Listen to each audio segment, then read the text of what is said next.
Hey guys, sorry it's been a while. I did make audio review for Suicide Squad.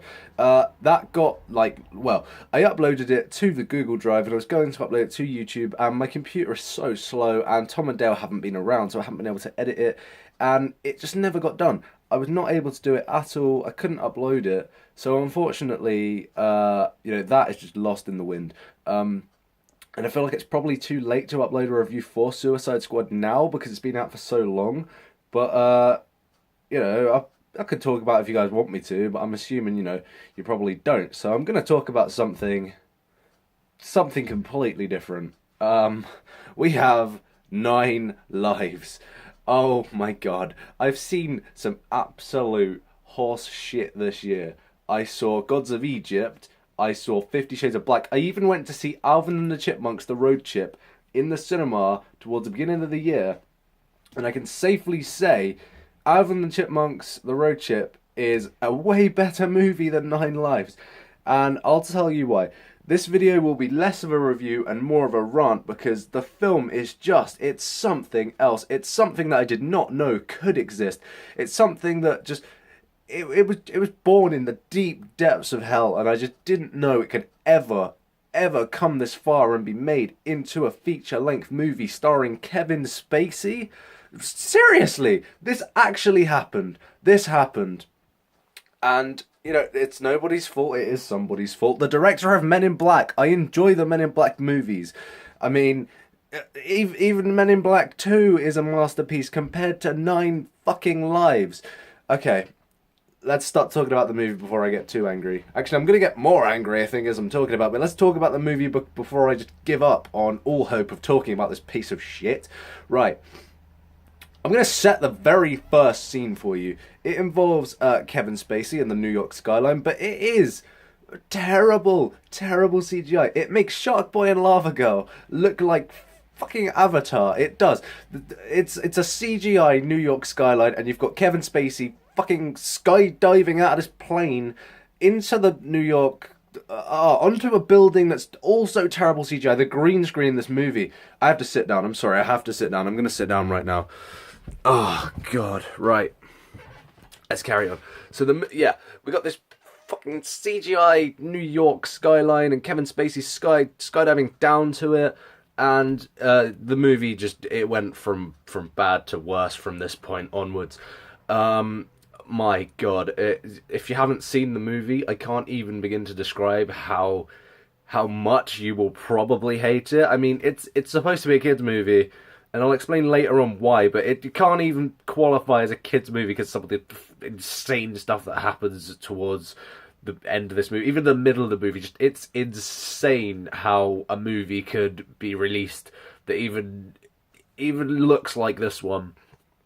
So Kevin Spacey is this stereotypical dad who doesn't give a crap. He just likes his work. All he wants to do is work.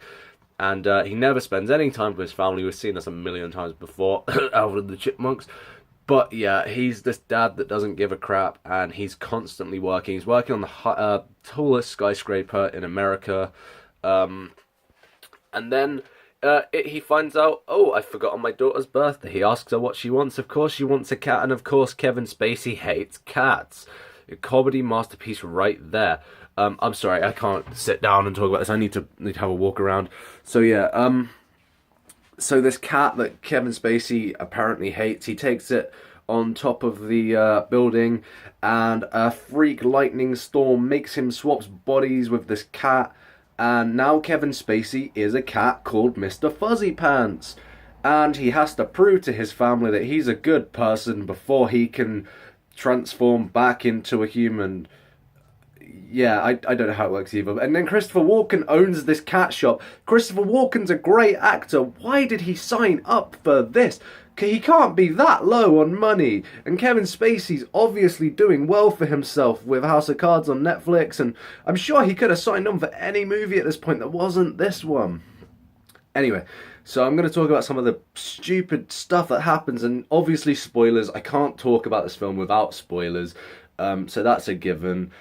So if you want to see the movie, which I don't recommend you do, but if you do, for some reason, somehow want to see this movie, then don't watch this video because I'm going to spoil the hell out of it for you.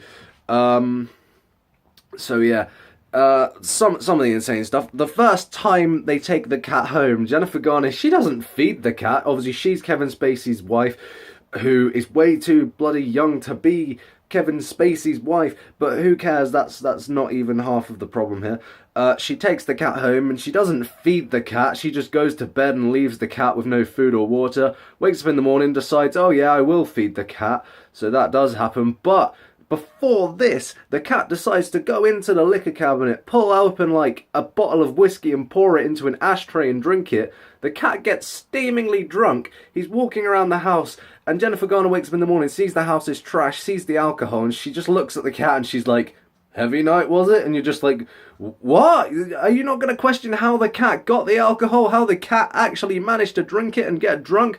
I mean, the cat would probably be dead if it was real, but if we're going by film logic and saying the cat would just get drunk because he's got a human's mind or whatever, then fine. But she doesn't know the cat has her husband's mind. So it's like, how can she not question how the cat managed to get drunk? Whew! Anyway, so that happens, and then the cat decides that it's Spider-Man or Ezio or something, and it climbs around all over the place. This cat can do whatever it wants somehow. It's an action star now, and it's trained to climb up everything. It's not like Kevin Spacey bloody knew all this when he was human, but as a cat, obviously, he can do whatever he wants. Okay, fine. But then the last scene of this film, the last scene that we see of this film, the son, Kevin Spacey's son. Kevin Spacey's still in this coma, and obviously he's running out of time. He's going to die. The cat starts dancing with the little girl who somehow figures out that the cat is Kevin Spacey. There's no reason why she would have figured it out. There's nothing to... Anyway, so she figures out they're dancing to this song, like 3 Cool Cats or something. That's my trigger song now. If I hear it, I will probably go Bucky Barnes and murder some people. But you have Christopher Walken dancing in the corner of his shop to this song, and it's just ridiculous. But then the son, who has been put in charge of Kevin Spacey's now business because he can't run it himself, he decides he will commit suicide. Suicide in a PG kids movie that was released in the summer holidays for children that children will obviously go and watch. Yeah. He decides to commit suicide by jumping off this really tall building. So Kevin Spacey as a cat goes to stop him. He gets in somehow to the building. And then these guards decide they want to kill the cat. Well, this is after the cat gets put in a bin bag and they tried to throw the cat in the bin and suffocate it to death just because it happened to be in the area where the building was getting unveiled. But the cat gets put in this bin bag, then it goes into the building and it gets... The guards try to tase it. They try to kill the cat with a taser and put it on cat tube. Why would you do that? It's a cat. Kick it out, fine. Make it leave, but don't kill the fucking thing. Anyway, so the son jumps off the building. Kevin Spacey as a cat jumps after him, and they're both free-falling. They're about to die, commit suicide, whatever.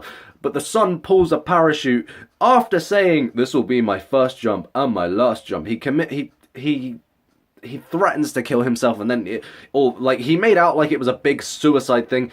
It actually wasn't. He was just going to pull the parachute, but, you know, why put that in? Anyway, so Kevin Spacey jumps as this cat, and the cat dies. The cat actually dies.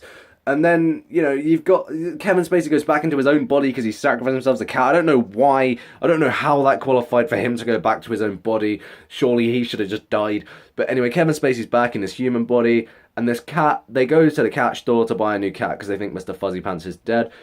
But Christopher Walken has a completely new cat. Completely new cat. I don't know why I said that. This film's making me forget things about the film and making me really angry. He has the same cat. He has Mr. Fuzzy Pants in this cat shop because he has 9 lives. Oh, it doesn't work like that, Christopher Walken. It doesn't work like that. Anyway, so the scariest thing that happened when I got out of this movie, I was so happy when it ended. I was so happy that I didn't have to see another cat. I mean, I've got a cat, but I was like, oh, I don't have to go home and see my cat just yet. I can let this film just simmer for a bit before I go home. I need some time out. And then we're walking home. Me and Dale are walking home, and this woman's walking down the street, near where we were going, and we see this cat walking next to her, but the cat is attached to her, just like Kevin Spacey was in the movie.